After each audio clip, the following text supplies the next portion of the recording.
جناب سعید مظہر صاحب کراچی، السلام علیکم۔ ہم آپ کے ممنون ہیں کہ آپ نے ہماری ویب سائٹ ahlsunnat.net پر یاد فرمایا اور آپ نے سوال بھیجے۔ آپ نے ارشاد فرمایا خواتین کا مسجد میں نماز کے لیے جانے کا کیا حکم ہے؟ اس میں شک نہیں کہ بخاری، مسلم، ترمذی اور صحیح ستہ میں وافر مقدار میں ایسی حدیثیں موجود ہیں کہ جس سے پتہ لگتا ہے کہ نبی کریم صلی اللہ تبارک و تعالی علیہ وسلم کے دور میں خواتین مسجد میں جایا کرتی تھی۔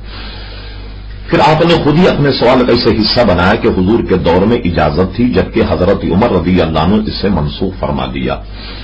بات اصل میں یہ ہے کہ نبی کریم صلی اللہ علیہ وسلم کے دور میں اسلام کا ابتدائی دور تھا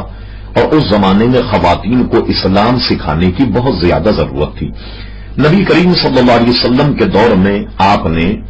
خواتین کو مسجد میں آنے کی اس لیے اجازت دی تاکہ خواتین وعظ اور تقریر اور خطبے کو سن کر وہ دین اور اسلام کو سمجھ لیں۔ حضرت عمر رضی اللہ عنہ کا جب دور آیا، اگر تاریخ سے آپ واقف ہوں گے اور یقیناً ہوں گے تو آپ نے دیکھا کہ اس زمانے میں فتوحات اتنی ہوئی کہ بے شمار خطے زمین اسلامی سلطنت میں داخل ہوا۔ ایک محتاط اندازے کے مطابق حضرت عمر رضی اللہ تعالی عنہ نے اپنے دور حکومت میں سلطنت اسلامیہ کو اتنی وسعت دی کہ ایک معروف اور مشہور قول کے مطابق وہ 22 لاکھ مربع میل سے بھی تجاوز کر گئی۔ حضرت عمر رضی اللہ عنہ نے اپنے دور میں دیکھا کہ خواتین کا مسجد میں آنا فتنے سے خالی نہیں۔ حضرت عمر رضی اللہ تعالیٰ عنہ نے اپنے زمانے میں خواتین پر پابندی عائد کر دی کہ وہ مسجد میں نہ آئیں، اس لیے کہ اس زمانے میں اسلام کی تبلیغ کا چونکہ مسجد کے باہر ایک خاص اہتمام ہو چکا تھا اور تمام گھروں میں اسلام پہنچ چکا تھا۔ حضرت عمر رضی اللہ عنہ نے اپنی اشتہار سے یہ ملاحظہ فرمایا کہ جو رخصت نبی کریم صلی اللہ علیہ وسلم کے زمانے میں خواتین کو تھی اس کی وجہ تھی، وہ وجہ مفقود ہونے کے بعد یا وہ عذر مفقود ہونے کے بعد حضرت عمر رضی اللہ عنہ نے اب خواتین پر اس بات کی پابندی لگا دی کہ وہ مسجد میں نہ آئیں۔ غور کیجئے کہ فاروق اعظم رضی اللہ عنہ کے زمانے میں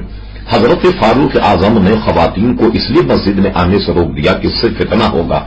تو دور فاروقی میں جب فتنہ برپا ہونے کی وجہ سے انہیں روک دیا گیا تو یہ تو دور ہی میرے عزیز فتنوں کا،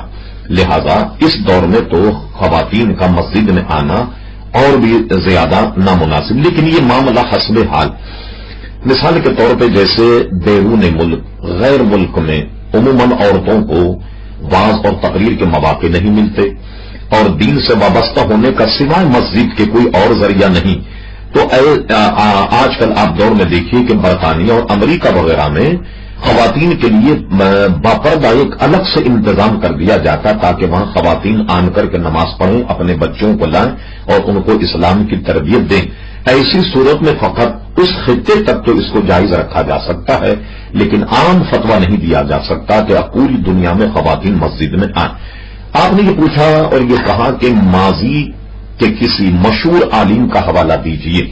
اس میں آپ اگر مشکات کی شرح جو مفتی اعظم پاکستان حضرت علامہ مولانا مفتی احمد یار خان صاحب رحمۃ اللہ تعالی کی شرح جو مشکات کی ہے، اس میں اگر آپ ملاحظہ فرمائیں تو مفتی احمد یار خان صاحب رحمۃ اللہ تعالی نے ہماری اس موقفی کی تائید میں بے شمار صفحات لکھے ہیں۔ ان کی شرح مشکات اس موقع کا باب جو ہے وہ ملاحظہ فرما سکتے ہیں۔ آپ کے پوچھنے پر ہم نے ماضی کے مشہور عالم دین کا ایک حوالہ بھی